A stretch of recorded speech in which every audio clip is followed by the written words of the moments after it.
12 में से हमें 5 घटाना है, तो बच्चा 12 अपने दिमाग में जो वस्तु होगी या नंबर होगी अपने दिमाग में वो विजुअलाइज करेगा कि 12 होता क्या है, और उसमें से उल्टी गिनती के माध्यम से या उंगली पे गिन के वो बच्चा घटा सकता है। तो 12 में से अगर 5 उसको घटाना रहेगा तो संख्या के माध्यम से 12 में से 5 घटा कर बताएगा 7। और एक होता है संख्या रेखा पर निरूपण करके, जैसे हम लोग कोई संख्या रेखा छोटी सी बनाते हैं 10, 12, 15 तक की संख्या रेखा बनाने, और उसमें हम कहें कि 12 में से हमको 5 घटाना होगा, तो 12 उस संख्या रेखा पे बच्चा वो ढूंढेगा कि 12 है कहाँ, तो 12 पर जब वो मार्क कर देगा वहां से अगर हमको 5 घटाना है तो 5 स्टेप उल्टी गिनती गिनते हुए आएगा, और जहाँ पे वो उल्टी गिनती 5 से रुक जाएगा वो संख्या शायद 7 होगी। तो इस तरह से भी घटाना हम लोग बच्चों को सिखा सकते हैं। और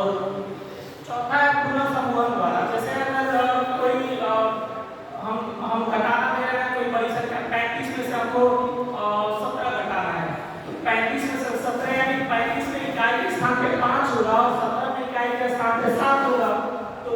जाहिर सी बात है जो वियोजक है यानी 5 है वो 7 से छोटी है, तो वो घटाना नहीं हो पाएगा। तो उसको हल करने के लिए हम लोग उदाहरण की जरूरत पड़ेगी जो कि पुनर्संबंध विधि द्वारा हल किया जाता है। तो वो जो 5 होगा वो अपने पड़ोसी यानी 3 से उधार लेगा, तो जब भी उधार लेगा तो उसमें उधार में उसको एक दहाई मिलेगा, पूरा एक दहाई 10 की संख्या मिलती है, और उसके पास अगर 5 है तो दोनों मिला की संख्या हो गई 15। अब 15 में से अगर 7 घटाएंगे तो आसानी से घटाव हो सकता है। और एक होता है हमको कक्षा ऐसे विकसित करनी है कि शून्य का जुड़ाव, शून्य का घटाव, शून्य का गुणा कैसे हम लोग करते हैं कि उत्तर में क्या परिवर्तन आता नहीं आता, तो बताते हैं ऐसे कि जैसे हमारी मुट्ठी में अगर हम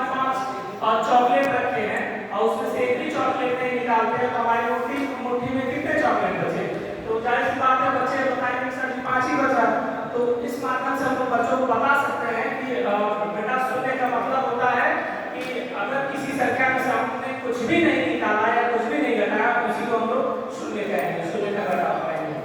और होते हैं तो ये बाकी वाले प्रश्न बच्चों को जैसे कोई बच्चा गया बाजार गया 100 रुपए की बुक ले गया तो उसने 70 रुपए की कॉपी खरीदी और उसके पास 100 का नोट था, कितने रुपए बचे, तो ये बाकी वाले प्रश्न होते हैं जिसमें बच्चा अपने शिक्षक या अपने दोस्तों के माध्यम से वो 100 में से 70 घटा के 30